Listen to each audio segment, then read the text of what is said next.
Hello and welcome to another episode of Frugal Finance. We'll look at the weekly update on the portfolio. But first of all, please do not forget to hit the like button and subscribe to the channel. If you want to see more videos like this, then you need to be subscribed and you'll get a notification or you'll see it in the video feed. So before we begin, grab yourself a quick cup of coffee, sit down and relax. But don't forget to smash the like button, as I just said. And with that said, let's get stuck in.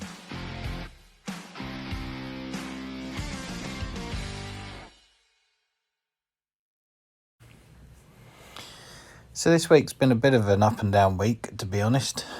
It's once again the portfolio is really being held together by Cineworld in terms of that has got a significant increase. It actually had quite a good increase in the middle of the week. It got up to about 88p or something, which was about 35% increase at that stage. But it's since sort of pitted off really. But overall we're still up 8% this week over last week and 25% overall. As I've said for the last couple of ones of these, really, this 3.34% increase or £70 return is primarily because of Cineworld Group. If you take out the plus £73 of Cineworld Group, so I didn't own that stock, we would actually be in a negative, which interesting is kind of represented in the pies because we're down 1% there.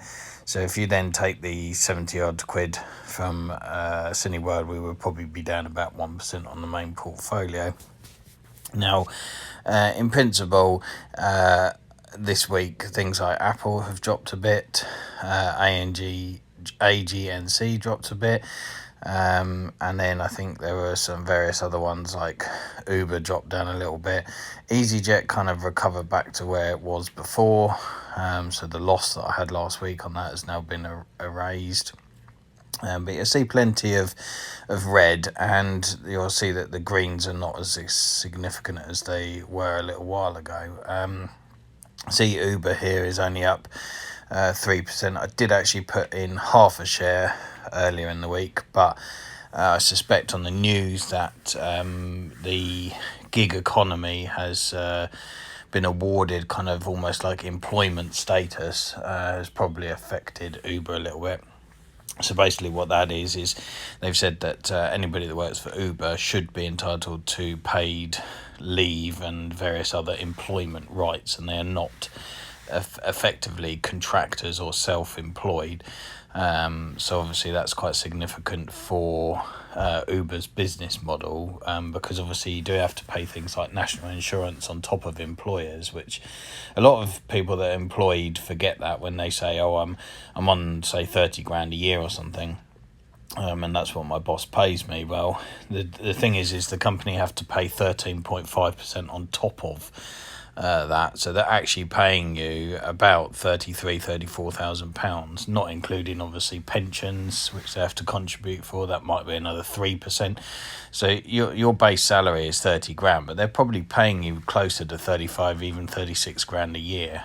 So quite a significant difference between what you receive and what you are charged, and this is obviously going to affect Uber because you only have to pay that if you're physically employed. If you're self-employed, it's deemed that you look after yourself in that regard, so for your national insurance contributions and pensions. So that's obviously affected them. And then obviously, various stocks and so on are down a little bit. Tesla's obviously taken a bit of a tumble of late and sort of plateaued out really, but that is down 4% this week and was down in the previous week. So yeah, I think overall not the best week in the stock market, if I'm honest.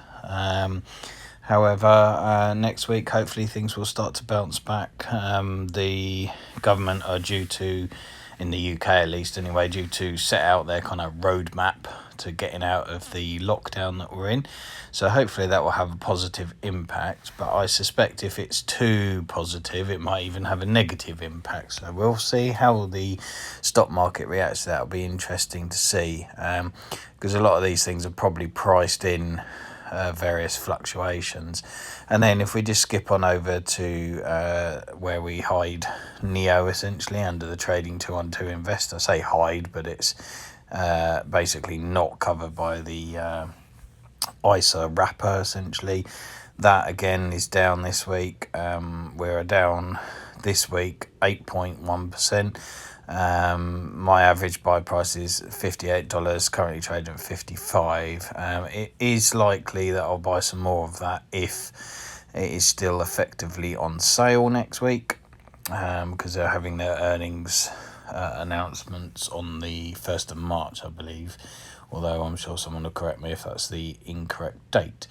Anyway, with that said, if you would like a free share in the stock market, you need to use the link below in the description to set up a free account with Trading 212. And then once you've credited some money, they will give you a free share, but only if you use that link below. So that is going to get you up to £100 worth of free money. So I've got no idea why you wouldn't use the referral link below. You don't have to use mine. There are plenty of other YouTubers on here. You could use one of those if you like, but you will get a free share. So with that said, please don't forget that these are entertainment purpose only videos, and you need to do your own research into the stock market. You can lose money as well as gain money, and let's not forget, I am just a guy on YouTube giving you an overview of his own portfolio, so this is not financial advice. Full stop.